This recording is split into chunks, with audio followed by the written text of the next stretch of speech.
जी अस्सलाम वालेकुम। वालेकुम अस्सलाम। 5वीं लिस्ट में दाखिल हो गए। जी। आप फाउंडर, चीफ एग्जीक्यूटिव थे, डायरेक्टर थे एक इस्लामिक बैंक के।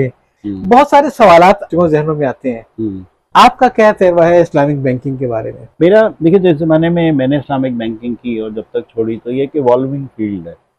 ये आहिस्ता आहिस्ता इवॉल्व हो रही है और आहिस्ता आहिस्ता करके जो है वो इसमें नई नई चीज़ें आती चली जा रही हैं और पुरानी चीज़ें जो हैं वो ख़त्म हो रही हैं। तो हम बैंक इस्लामी के मुतालिक कोई हतमी राय उस कायम कर सकेंगे वो अगले 20, 25, 30 साल बाद है। और कि उसमें क्या हुआ और कैसे वो हो सकती है। मगर मुझे इस बारे में कोई दो राय नहीं है कि ये दुरुस्त स्टेप था जो कि लिया गया, और अगर वो ना लिया जाता तो ज़्यादा बड़ा नुकसान होता था। मुझे इस बारे में भी कोई दो राय नहीं है कि इस्लामिक बैंकिंग ने ग्रो किया और उसने बहुत सारे लोगों की जो रिक्वायरमेंट्स थी उनको मीट किया, और मुझे इसमें भी कोई कन्फ्यूजन नहीं है कि इंशाल्लाह आइंदा आने वाले सालों में ये और बेहतर तरीके से उसको मीट कर सकेगी। तो पर्सनली तो मेरे लिए ये एक बहुत सेटिस्फाइंग चीज़ है कि मैंने एक अच्छे काम के मैं अपनी जो मेरी इस्तेदाद थी उसमें हिस्सा लगाया। जाहिर है जितने भी लोग इस्लामिक बैंकिंग में गए वो इसी लिहाज से गए थे कि जब अपने सामने एक हिस्ट्री को देखेंगे ये बनते हुए, तो कुछ एक सेंस ऑफ सेटिस्फेक्शन होगा कि हमने भी इसमें थोड़ा सा हिस्सा डाला। जी हाँ। लेकिन जब मैं पिछले 20-25 सालों पर नजर डालता हूँ तो ये पेस मुझे बहुत स्लो नजर आ रहा है। नहीं, फर्क साहब, पेस तो बहुत तेज़ है। मतलब हाँ। हमारे सामने कौन सा ऐसा बैंक है जो कि 2000 में कहीं शुरू हुआ हो और पाकिस्तान का चौथा बड़ा बैंक बन के मैं बैठे। इस्लामाइजेशन की बात कर रहा हूँ, देखें। इस्लामाइजेशन में भी हाँ। बहुत तेज़ हुई है। इतनी तेज़ तो कभी एक्सपेक्ट ही नहीं की। यानी कि वो बेस्ट केस सिनेरियो बनाया जाता था कि पाकिस्तान में 13% बैंकिंग जो है वो इस्लामिक हो जाएगी। अब तो मेरे ख्याल से वो 25 के करीब पहुंच चुकी है कहीं जाके, बल्कि और ज़्यादा हो चुकी होगी। और ऊपर से बैंक और कन्वर्ट हो रहे हैं। फैसल कन्वर्ट हुआ, बैंक ऑफ पंजाब कन्वर्ट हो रहा है, अल्फला कन्वर्ट हो रहा है। तो आपके सामने है ये, तो मतलब पेस तो अब बहुत रैपिड हो चुका है। अच्छा, मैं आई एम सॉरी, थोड़ा सा आपने फैसल का नाम लिया। आपको याद है, अगर मैं एग्जैक्ट मैं डेट देख लूंगा, गालबन को दिसंबर 2023 वगैरह में इसको फैसल का हाँ। कन्वर्शन हुई थी। मतलब जब ये फैसल कन्वर्ट हुआ है उस वक्त इसके शेयर की कीमत थी 25 रुपए, और एक साल बाद इसके शेयर जो है 51 को भी क्रॉस कर गया था। जो चीज़ मुझे समझ नहीं आती कि इत्तेफाक से कन्वेंशनल बैंक के इस्लामाइजेशन के प्रोसेस में मैं इन्वॉल्व रहा हूँ और हांगकांग शेयर बैंक की दोनों ब्रांचेस के अंदर मैं उस कमेटी में था, ये किया था। तो मुझे ये मालूम है कि जब कोई कन्वेंशनल बैंक इस्लामिक में कन्वर्ट होता है तो बेपनाह उसको लॉसेस लेने पड़ते हैं, और जिसमें मीज़ान को तो फायदा हो गया था क्योंकि उसने डिस्काउंट कर दिया उस लॉसेस से ये।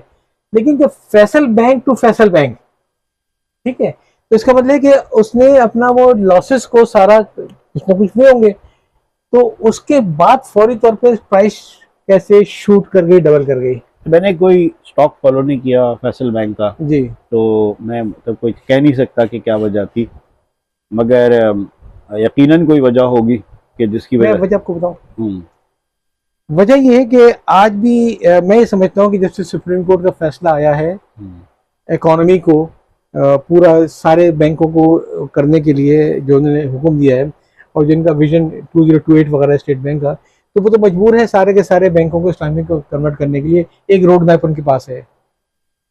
मैं आपसे सवाल करूंगा, क्या उस पर्पस के लिए इन्वेस्टर्स के लिए कन्वेंशनल बैंक को आर्टिफिशियली ज्यादा loss making as against Islamic bank नहीं किया गया ताकि इन्वेस्टर को थोड़ा सा हौसला हो जाए? और आसान सी बात है ये, इस्लामिक बैंक जो है वो आपको मालूम है उनका बड़ा हिस्सा जो है वो तो करंट के अकाउंट से पैसे आते हैं, बहुत छोटा सा है जो कि सेविंग के ऊपर आता है। ये नहीं, इस्लामिक में सेविंग बहुत बड़ा होता है।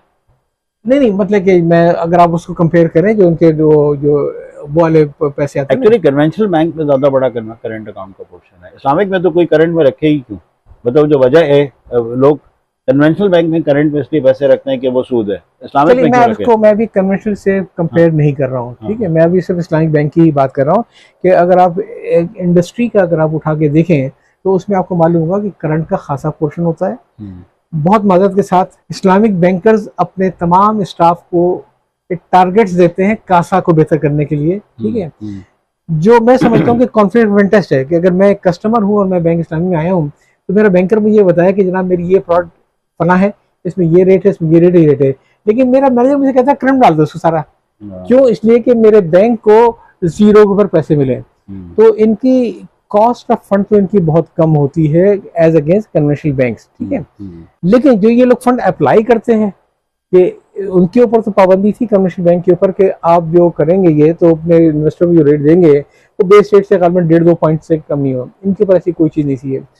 नतीजा ये हुआ कि इस्लामिक बैंकों ने किया है कि जो अपनी liability side of the product थी उसमें तो उन्होंने कासा वासा को ला के अपने रेट्स को काफ़ी कम किए रखा, ठीक है, लेकिन asset side of the product थी उसमें रेट्स काफ़ी बढ़ा दिए और ये बहुत बड़ा स्प्रेड हुआ। मेरा आपसे एक और सवाल है, वो ये है कि जो इस्लामिक बैंक जो हैं जिनको इतना फंड फ्री भी मिलता है, सस्ता ही मिलता है, वो रिस्क एवर्स क्यों होते हैं इतने? ये वो छोटे स्मॉल एंटरप्रेन्योर को, स्टार्टअप्स को, उनको बिल्कुल इग्नोर करके या तो गवर्नमेंट लैंडिंग करते हैं या कॉर्पोरेट लैंडिंग करते हैं जिसमें रिस्क फ्री इनको काफ़ी स्प्रेड मिलता है। क्या ये मेरा अंदाजा सही है? अच्छा, देखिए मुझे ना एक्चुअली बैंक साहब छोड़ने के बाद ना मैंने कोई बैंकिंग को ज़्यादा ना पढ़ता हूँ ना देखता हूँ। आप भी मेरे साथ पीछे पलट के देखते हैं? हाँ, नहीं यानी कि कोई ज़रूरत चीज़ हो तो पढ़ता हूँ, वरना मैं ये नहीं कि जैसे पहले मैं रेगुलरली फॉलो करता था मैं नहीं करता। मगर मैं जो आपका दूसरा हिस्सा है ना कि जो एसएमईज को क्यों नहीं फाइनेंस करते ये वो, तो वो देखिए उससे बैंक को ना मुदर इल्ज़ाम ठहराना गलत है, क्योंकि उसकी एक पूरा माहौल होता है जिसमें आप एसएमई को फाइनेंस करते हैं कि नंबर एक कि आपके नाम के एसएमई की कुछ जो बुक्स हैं वो दुरुस्त हों, वो बुक्स ही नहीं होती, मतलब वो जो खाता पेश करता है वो तो होता ही नहीं है। उसके बाद सेक्टर में किसी नहीं होती। अच्छा नहीं, मतलब बाहर होती है। उसके बाद दूसरी चीज़ ये है कि आपके जो रिकवरी लॉ है वो होते हैं कि आपके पास जो रिकवरी यानी कि अगर डिफ़ॉल्ट हो जाए तो रिकवरी मैकेनिज्म होना चाहिए। पाकिस्तान में कोर्ट्स ने उन चीज़ों पे स्टे दिए हैं कि जिनमें दुनिया में कहीं पे भी स्टे नहीं है। तो बैंक किस तरह से एडवेंचर करे, जाके एसएमई की फाइनेंसिंग करे, जबकि उसमें जो है वो उसको कोई रिकवरी लॉ नहीं है, कोई रिकवरी मैकेनिज्म नहीं है। हमारे अपने सामने जो एनआईबी बैंक था वो एसएमई फाइनेंसिंग में डूब गया, यानी कि उन्होंने बैंक बेचा आखिर में जाके। तो देखिए मतलब एक इतराज तो जो आपकी बात बिल्कुल सही है, लेकिन मैं बड़ी मज़े के साथ कहूँगा कि इस मुल्क में ऐसे इदारे भी थे जिन्होंने एसएमई फाइनेंसिंग नहीं की है, ठीक है, और बहुत अच्छे इदारे थे और जिन्होंने बड़े बड़े ग्रुपों को कॉर्पोरेट लैंडिंग की और वो डूब गए। आईसीपी, ठीक है, आईसीपी की चल नाम ना भी ले तो मैं कहता हूँ कि आपका आईडीबीपी, एनडीएफसी, ये सारे इदारे जो डूबे हैं वो किसी एसएमई की फाइनेंसिंग में नहीं डूबे हैं। नहीं, वो बड़े बड़े ग्रुप ये तो पॉलिटिकल फाइनेंसिंग। मगर मैं प्राइवेट सेक्टर की बात कर रहा हूँ कि लीजिंग कंपनियां जिन्होंने बहुत एग्रेसिव एसएमई लेंडिंग की खत्म हो गई, मुदारबे क्योंकि लीजिंग मुदारबे थे खत्म हो गए, बैंक्स इन्वेस्टमेंट बैंक खत्म हो गए, बैंक्स जो जिन्होंने एसएमई फाइनेंसिंग की। तो हमें रिकवरी लॉ बेहतर बनाने की ज़रूरत है। खुद आप रिकवरी लॉ बेहतर बनाएं, खुद ब खुद थोड़ा सा जब पुश आएगा बुक्स दुरुस्त हो जाएंगी, टैक्स रेट कम करें और बैंक फाइनेंस करेंगे। अब आप खुद बताएं कि किसी आदमी को क्या मोटिवेशन होगी कि जो वो 50% टैक्स दे रहा है बैठा हुआ, ऊपर से वो अगर वो किताब दुरुस्त रखे तो 50% टैक्स है, बैंक उसको ना 25% पे दे रहा है, तो वहाँ से कोई आदमी जो है मतलब 75% तो यही निकल गए। तो जो एसएमई है उसकी भी कोई क्रेडिट एपेटाइट नहीं है। सही है। आपके ख्याल में जब ये कैपिटल मार्केट में ये म्यूचुअल फंड वगैरह आते हैं जो आपको मालूम है, तो उसमें क्या ट्रांसपेरेंसी नहीं होती है कि ये ट्रस्टीशिप फीस और एजेंसी फीस वगैरह कितनी ली जाएगी? इन्वेस्टमेंट जाहिर है कि लोगों ने पैसे नहीं, मैं भी बात कर रहा हूँ कि म्यूचुअल फंड वगैरह की जितनी है क्या मेरे ख्याल से होती, प्रॉस्पेक्टस में लिखी होती है, बिल्कुल लिखा होता है। मेरा आपसे वाहिद सवाल ये है कि जब बैंक्स लोगों से पैसा लेते हैं वो कौन सा डॉक्यूमेंट है जहाँ बैंक ये कहता है कि मेरा इसमें कमीशन रेट ये होगा? क्या बैंक की बैलेंस शीट में डिस्क्लोजर होता है? तो फास्ट एंड क्लोज होता है ना सारा ये? नहीं, मगर डिस्क्लोजर तो होता है। और बैंक जो है हर महीने, स्टेट बैंक की पाबंदी है कि हर महीने की पहली तारीख को गालिबन 5 तारीख तक रेट अनाउंस करेंगे और वो उनकी वेबसाइट पर मौजूद होगा। बहुत माजरत, मगर वो ये जरूर है कि वो कैलकुलेशन इतनी कॉम्प्लिकेटेड है कि अच्छे लोग भी नहीं समझ सकते। इस्लामिक बैंकिंग तो बहुत सिंपल होना चाहिए। मेरा जो कहने का मकसद है कि देखिए जो बैंक्स हैं वो जो इस्लामिक बैंकिंग का जो कॉन्सेप्ट है वो ये कि पैसे से पैसा नहीं बन सकता है, आपको एफर्ट डालनी है, आपको ट्रेड करना है, आपको फाइनेंस करना है। अब जो हम ये सुकूक वगैरह लेकर आ गए, जो इस्लामिक बॉन्ड वगैरह हैं सारे के सारे, तो उसमें भी देख रहे हैं कि मैंने क्या किया कि एज एन इस्लामिक बैंकर मैंने यतीमों का, बेवाओं का, सबका पैसा लिया 0% के ऊपर और उठा के उसको पीआईए को इसको प्रोवाइड कर दिया और एक बहुत बड़ा स्प्रेड था। एक सवाल मेरा ये है कि आप भी माशाल्लाह इतने अरसे से हैं, जो चीज़ मेरे कभी समझ नहीं आई है वो ये कि बैंकों ने अच्छा भी परफॉर्म किया, बैंकों ने बुरा भी परफॉर्म किया, और शुरू में बहुत सारे इस्लामिक बैंक हैं जितना अच्छा परफॉर्म नहीं करते। डिपॉजिट रेट्स जो थे, डिपॉजिट के प्रॉफिट रेट थे मोर और लेस 25 बेसिस पॉइंट के आसपास फर्क आता था। अब पल्ले नहीं पड़ता था आदमी के यार ये वाला बैंक तो 3 साल से लॉस में जा रहा है, ये भी अपने डिपॉजिटर को वही दे रहा है, और ये वाला लेंगे सर में टॉप लाइन से डिस्ट्रीब्यूशन होती है ना, तो इस वजह से रेट मार्केट कॉम्पिटिटिव रखना पड़ते हैं। मगर अगर कोई बैंक ना रखे तो वो यानी कि वो अपनी इक्विटी पे हिट लेता है रेट बनाने के लिए। अगर कोई बैंक प्रॉफिट नहीं कर रहा है तो वो डिपॉजिटर को तो वही रेट देता है अपनी जेब से, वो यानी कि इक्विटी की रिस्क लेके वो दे रहा होता है। जो एक बहुत प्रॉफिटेबल होता है वो ये हिट नहीं लेता। मगर अभी भी इस्लामिक बैंक के रेट्स में बहुत फर्क है। यानी कि जैसे मीज़ान जो रेट देता है वो बहुत सारे इस्लामिक बैंक नहीं देते, यानी कि उससे बहुत बेहतर रेट पे कर रहे होते हैं। वो तो एक स्टेट बैंक ने भी शर्त लगाई थी ना कि भाई आप एक प्रोडक्ट के ऊपर ये एक जैसे यूनिफॉर्म रेट देंगे, जो हर एक ऊपर पाबंदी है, इसमें कोई शक नहीं है। लेकिन वहाँ ऐसा नहीं है कि लोग ये फैसला करते हैं कि आज मैंने 400 मिलियन फ्रांक कॉर्पोरेट को देना है तो आज के 400 मिलियन फ्रांक को अगर दिया है उसका रेट ही होगा और अकॉर्डिंगली वो अच्छे होता नहीं है। लेकिन वो पैसे वो रेट जो है वो ऐसे ही आप ये नहीं देखेंगे कि भाई, सवाल मेरा ये है कि एक बूढ़ी बेवा औरत है 2 लाख रुपए रखवाए हुए हैं, आप उसको क्यों नहीं मैच करते वो रेट के साथ?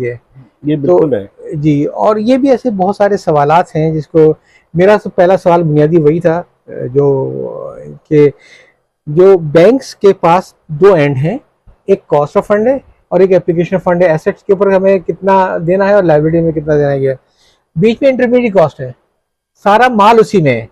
इस पर ना तो कोई स्टेट बैंक का कंट्रोल है कि उसमें से कितना वो लेगा। वो बड़े एहसान करते हैं, कहते हैं हमने इसको तोहफा कर दिया अपने डिपॉजिट को। भी आपने कहाँ से तोहफा कर दिया? आप रब्बुल माल नहीं थे, रब्बुल माल तो मैं था, डिपॉजिटर थे। डिपॉजिटर की क्या, शेयर होल्डर की भी कोई से नहीं है कि बैंक जितना बनाएगा माल उस पर कितना कमीशन रखेगा। और यही वजह है कि बैंकों के अंदर जो प्रॉफिट वगैरह होता है बेशुमार, उसका इम्पैक्ट ऊपर की तो टीम तक पहुंच जाता है, लेकिन सोसाइटी में वो इम्पैक्ट नहीं पहुंच पा रहा है।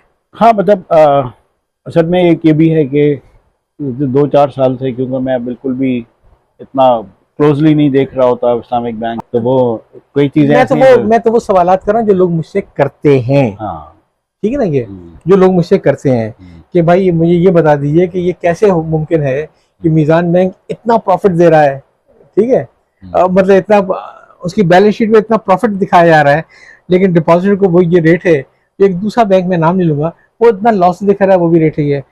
तो ये चीज़ें हैं। और एक बड़ा टेढ़ा सा सवाल आपने शुरू में कहा भी, मैं भी बड़ी इज्जत करता हूँ कि इस्लामिक बैंकिंग के ग्रोथ में, जैसे कि शरिया एडवाइज़र को हम देख लेंगे, आपके ख्याल में ऐसा नहीं है कि हर बैंक का अपना एक शरिया एडवाइज़र का बोर्ड होने के बजाय अगर स्टेट बैंक का कोई पैनल होता है और वहाँ से रोटेट करते? मैं आपको मिसाल दूँ, इस वक्त पाकिस्तान में कोई बड़े से बड़ा ऑडिटर किसी भी बैंक समेत किसी इदारे का 5 साल से ज़्यादा ऑडिटर नहीं रह सकता है। ठीक है, कोई भी डायरेक्टर पहले 6 साल का था, फिर 2018 में शर्त आ गई तो 9 साल तक का, उसको जाना ही जाना है।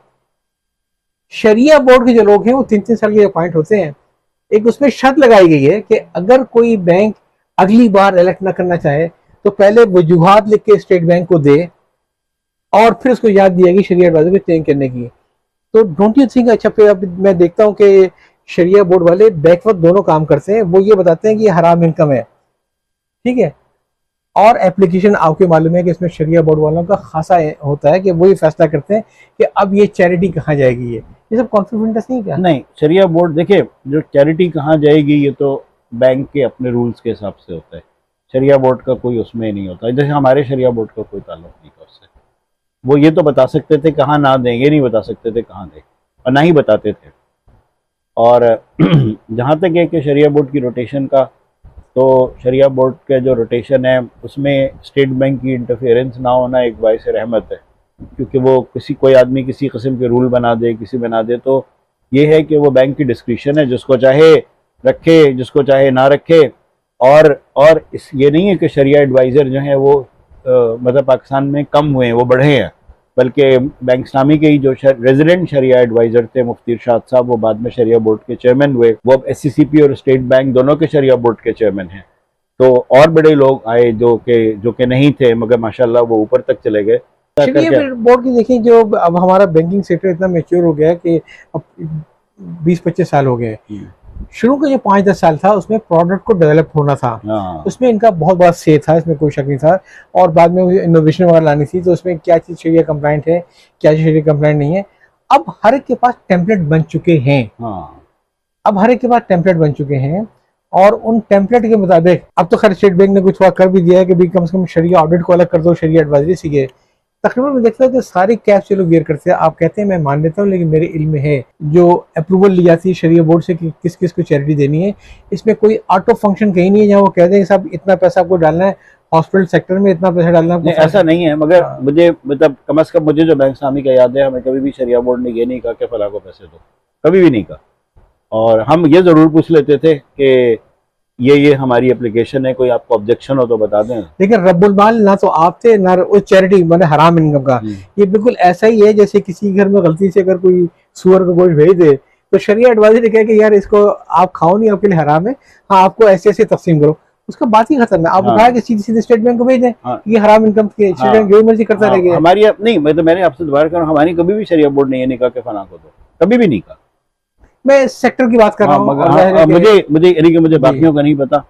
और ये जरूर है कि उन्होंने हमें एक एक्सक्लूजन बताई हुई थी कि किस किस तरह से नहीं हो सकता है, मगर और वो एक पॉलिसी के तहत था और हमें कभी भी ऐसी कोई ये एग्जीक्यूटिव डिसीजन तो मैं समझता हूँ कि बोर्ड की मैनेजमेंट को भी नहीं लेना चाहिए। जब चीज हराम है तो मेरे को सही कोई नहीं है।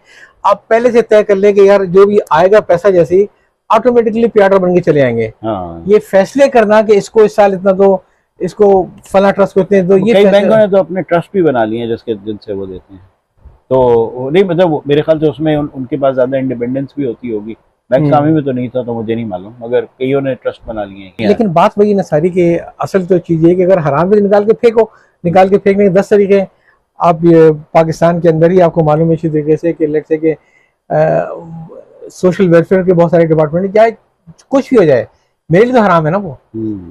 तो वो जो हमारा एक साइकी है ना, तो बैंकर इसके साथ बहुत माजरत कि शायद उनको और ज्यादा सीरियस होना पड़ेगा, ठीक है, और रिस्क लेने पड़ेंगे चाहे जो भी हो। और इसके अंदर यकीनन कि आप अच्छे कस्टमर को ढूंढेंगे, आप जो कम रेट में देंगे कहीं नहीं जाएगा किसी अंदाज से। ये बहुत सारे मसाइल हैं। अगर मैं डेट उठाता हूँ तो जो आदमी को जो भी नाम देके पे कर रहा है तो उसके ऊपर उसको टैक्स का बेनिफिट मिल जाएगा। इक्विटी उठाता हूँ तो कोई बेनिफिट नहीं मिलता है। ये 2-3 मोटे मोटे फैसले नहीं हुए हैं और इसकी वजह से हमारे यहाँ टर्मिनोलॉजी बड़ी अच्छी आ रही है अरबी की, ठीक है, लेकिन इन इट्स स्प्लिट एक आम आदमी को समझाना कि भाई लीज में और इजारा में क्या फर्क है। क्यों?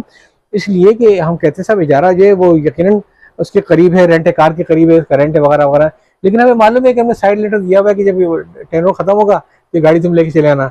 इसका मतलब that is more N operational lease, not. आप जरा बताइए कि इस सेक्टर को हम कैसे और बेहतर कर सकते हैं। मेरे ख्याल से देखिए सबसे अच्छी चीज़ तो ये है कि इसमें कम से कम गवर्नमेंट इंटरफेरेंस हो। और किसी ने अजीम प्रेम जी से पूछा इंडिया में कि आईटी इंडस्ट्री कैसे बनी, उन्होंने कहा क्योंकि गवर्नमेंट को पता नहीं था कि ये इंडस्ट्री बन सकती है। तो अब बैंकिंग में तो गवर्नमेंट की इंटरफेरेंस कम हो गई है। नहीं, मैं कह रहा हूँ जितनी कम होगी उतना अच्छा है। इवॉल्व होने दें, आहिस्ता आहिस्ता बेटर प्रैक्टिसेस आ जाएंगी और इकोनॉमी अगर बढ़ेगी तो और भी बैंक भी ज़रा ज़्यादा जो है वो रिस्क टेकर बनेंगे। तो मेरे ख्याल से यानी कि what ever little knowledge I have it is headed in the right direction और आई होप कि इंशाल्लाह अल्लाह ताला करेगा ये ऐसा ही तरक्की करते रहे। लेकिन मैं जो कहता हूँ देखता हूँ उसको ये कि हमारी जो एसेट साइड की जितनी प्रोडक्ट हैं उसके अंदर भी आपको बड़ी क्लियर कट कहानी नजर आती है कि बैंक कहाँ डालना चाहते हैं, कहाँ डालना नहीं चाहते हैं। बैंक के पास ऑप्शन नहीं है। बैंक यानी कि बैंक में कौन सी पाकिस्तान में कोई बिजनेस हो रहा है कि जिसमें बैंक पैसे डाले? कोई बिजनेस ही नहीं हो रहा। अब अगर आपकी गवर्नमेंट ही सबसे बड़ी बोरोअर है तो बैंक बेचारा क्या करे? और सब कुछ बैंक को मुद्दे इल्जाम लगाना तो मेरे ख्याल से जाती है। तो चलिए आप अभी भी उम्मीद रखते हैं और मैं भी उम्मीद रखता हूँ और उम्मीद रखनी चाहिए। जनरली पॉजिटिव आदमी है। जी, उम्मीद हमेशा अच्छी रखनी चाहिए। लेकिन पोस्टमार्टम भी करते रहना चाहिए। पोस्टमार्टम करते रहना चाहिए कि कहाँ पे और हम ज्यादा बेहतर कर सकते हैं। एक आखिरी चीज जरा आपका जो सैर सियाहत का शौक है उस पे आ जाए। जी, जो सैर सियाहत पे ये है कि वो मुझे घूमने फिरने का शौक था हमेशा से बाई रोड, तो वो जारी रहा और अब वो इतना ज़रा कम हो गया है क्योंकि मैं अब इत्तेफाक से अब मैं ज़्यादा प्रोफेशनली मसरूफ़ हो गया हूँ। क्या वजह है? ये असल में काम मुझे ज़्यादा करना पड़ रहा है अब। और हालांकि जो आपकी फील्ड है उसमें तो आपको ज़्यादा ट्रैवल करना चाहिए। नहीं, मैं करता हूँ मगर वो ट्रैवल जो है वो मतलब कुछ पॉइंट ए से पॉइंट बी और पॉइंट बी से पॉइंट ए वाला है। तो मुझे यानी कि इस लिहाज से मुझे उम्मीद है कि अगले 1 आध साल में ज़रा व्हेन थिंग्स सेटल डाउन तो मैं इंशाल्लाह दोबारा पाकिस्तान, ऑस्ट्रेलिया, कनाडा, यही आपके टारगेट रहे ना हमेशा? नहीं, कनाडा में मैंने इतना नहीं सफर किया। चलिए, ऑस्ट्रेलिया तो यकीन ऑस्ट्रेलिया में थोड़ा बहुत किया है और पाकिस्तान में सबसे ज्यादा किया। पाकिस्तान में आपको अच्छी जगह कौन सी लगी? आपने सारे देख धारा है, मैं ख्याल मोहनजोदाड़ो भी देखा आपने? जी जी, मोहनजोदाड़ो अफगानिस्तान तो खराब किया, जम्पली तो सिर्फ अफगानिस्तान भी गया हूँ बाय रूट। अच्छा। और पाकिस्तान में हर जगह का अपना एक हुस्न होता है। बंजर पहाड़ों का अपना है, छाप सरसब्ज जगह है उनका अपना है, बहते पानी का अपना है, रेगिस्तान का अपना है, तो हर एक का अलग मजा है। कभी रिटायरमेंट के बाद आपको कहीं मकान बना के रहना तो आप कौन सी जगह पसंद करेंगे? मगर मैं रिटायर होना ही नहीं चाहता। नहीं, चलिए। मैं आखिरी वक्त तक काम करना चाहता हूँ। और आपके लिए आइडियल जगह है कौन सी रहने के लिए? मेरी सबसे आइडियल जगह जो मुझे लगती है रहने के लिए, वो अब जहाँ पे मैं रहता हूँ वो है कैनबरा। कैमरा। और मुझे वो शहर बहुत पसंद है जी। और मुझे बड़ा मज़ा आता है जब भी मैं जाता हूँ। और वो छोटा शहर है, ज़्यादा बड़ा नहीं है। उसमें घूमने फिरने की, यानी कि वॉक करने की बहुत अच्छी जगहें हैं, रश नहीं है, और तो वो मुझे बड़ा अच्छा सा लगता है। और पाकिस्तान में? पाकिस्तान में मुझे जो है वो इत्तेफाक से फिर से मुझे कराची बहुत अच्छा लगता है।